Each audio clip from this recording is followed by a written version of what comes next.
que é uma curva de força? Curva de força é uma representação, como essa que a gente está vendo aqui, uma representação da força, ou melhor ainda, do torque, em relação ao movimento, à mudança do ângulo articular, ou seja, uma representação de força a cada momento angular. Então, explicando por aqui fica mais fácil. Deste lado eu tenho o torque, que não é só força, é força vezes um braço de força. E aqui nós temos ângulo.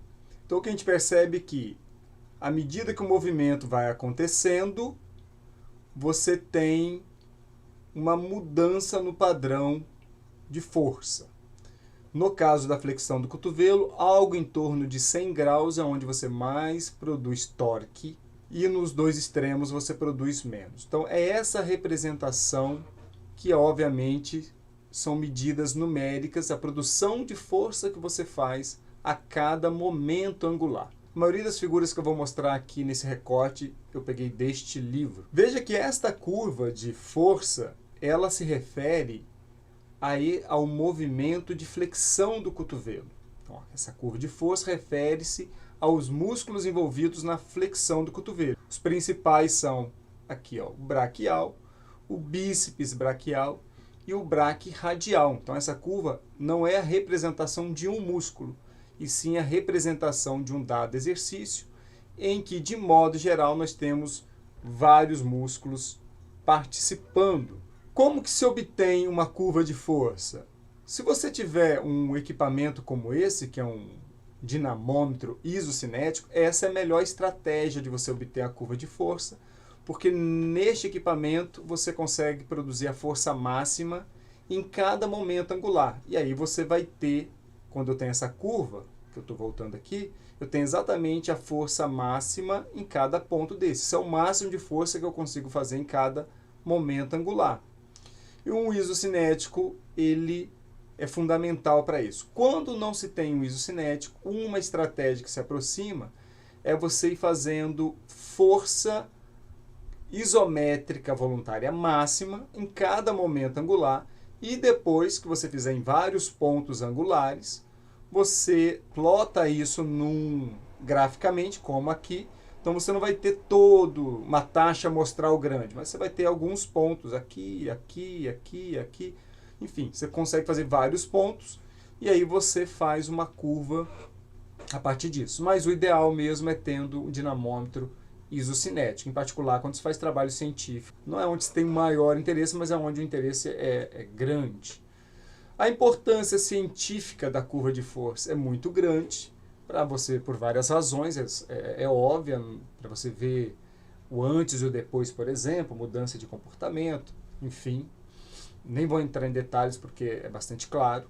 Agora, uma outra importância, e aí eu quero destacar para vocês, no âmbito mais prático e aplicado, é a reabilitação. Então, veja essa representação aqui que nos dá uma dimensão da importância na reabilitação. Uma curva num segmento não lesionado, então uma curva normal, esperada para este movimento, aqui simbolizando o isocinético, e aqui depois que aconteceu uma lesão. Depois de acontecer a lesão, houve o achatamento dessa curva, como a gente percebe, portanto, menos força em cada momento angular, e no ponto da lesão, onde aconteceu a lesão, a queda foi menor ainda. Daí a importância da reabilitação, porque num processo de reabilitação, você pode usar um isocinético para ver como que está progredindo essa curva de força. Então ajuda.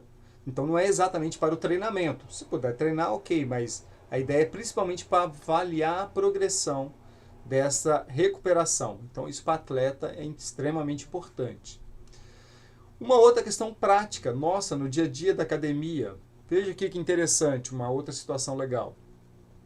Eu tenho aqui uma curva onde representa um ângulo de abdução do ombro, aqui mais abduzido e mais abduzido, mais um limite da abdução, e do lado de cá eu tenho duas variáveis. Uma curva da resistência, a resistência de força, e aqui a curva de força. Porque você tem eu posso fazer uma curva de força, mas você também você pode plotar uma curva dessa resistência aqui. Então, essa resistência que está aqui, você consegue plotar também qual é a curva dessa resistência, que é a distância do perpendicular de uma linha traçada em direção ao solo até o eixo de movimento. Então você multiplica o peso por essa distância, você tem essa curva resistiva, que eu já falei em outras aulas por aí. Bom, então tem a curva de resistência e tem a curva de força. O que eu quero destacar para vocês é o seguinte. Repare que a curva de resistência, neste ponto aqui, é onde eu mais tenho que produzir força. Quem já fez uma abdução com peso sabe como que é isso. Que neste ponto é onde a resistência é maior. O braço, a força resistiva é maior.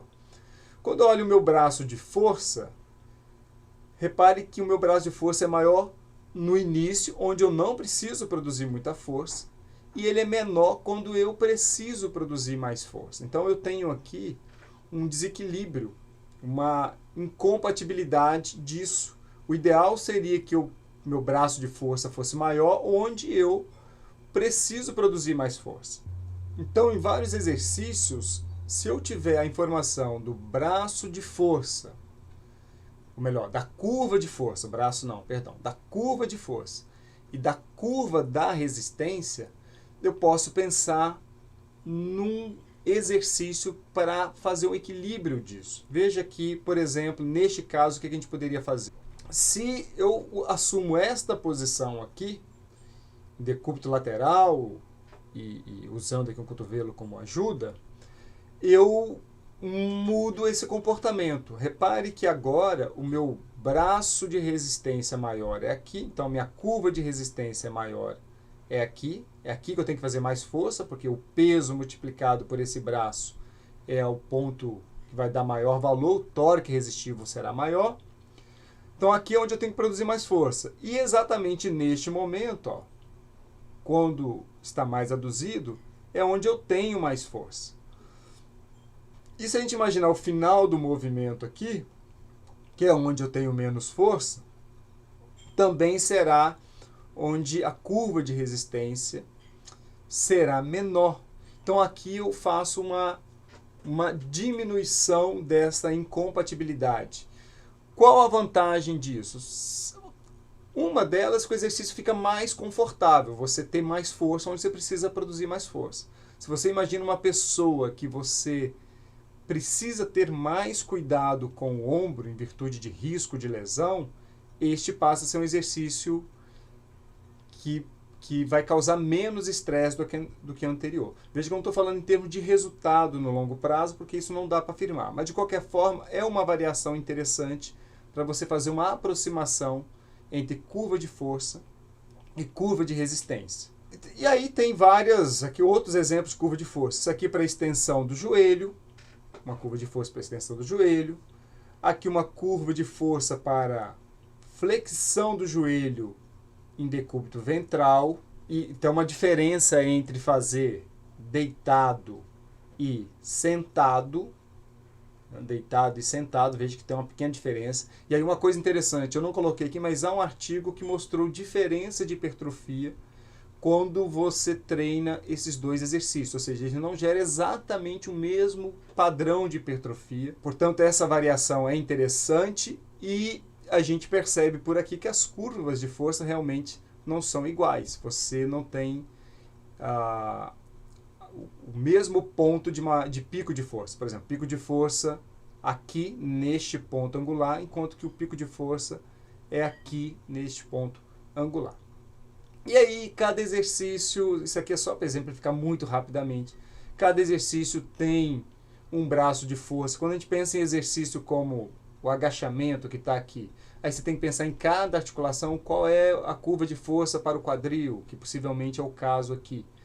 Qual é a curva de força para o tornozelo, para o joelho? Não é uma tarefa simples, isso não está claramente apresentado em qualquer livro, Mas o que eu quero dizer é que a curva de força, então, ela é importante para... deixa eu antes disso complementar aqui. Veja que na ação excêntrica também não é igual à ação concêntrica. Tem uma diferença do comportamento da curva.